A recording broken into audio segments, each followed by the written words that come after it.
The definition of fair, and I agree with my colleague 100%. We must have independent redistricting reform. We must have, because I do not believe that we as elected officials should be picking our voters. I believe that our voters should be picking us.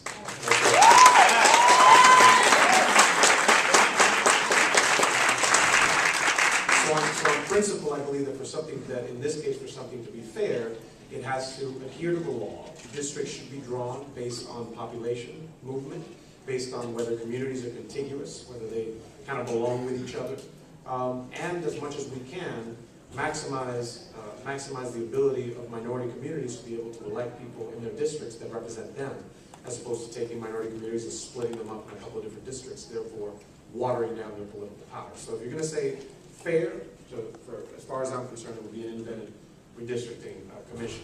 Now, much like I did in the training session when I was there, I'm going to go to the dark side over here.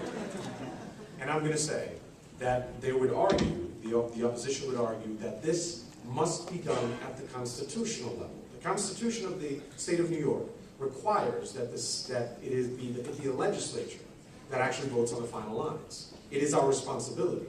If you want to change that, then you have to change the Constitution. And that requires a much harder process than the one that you're in right now. For it to be fair, I said for it to be fair, you need to change the Constitution, and that cannot be done right now.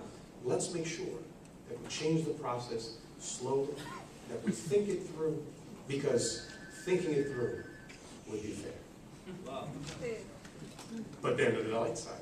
No, that would be what the other folks would argue. I would disagree with them wholeheartedly. To be fair, we should have an independent commission.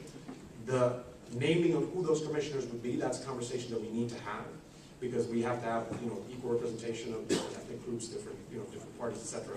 But it needs to be an independent one that is not tied to legislatures, that is not legislators themselves. That's what I believe. That's what I think.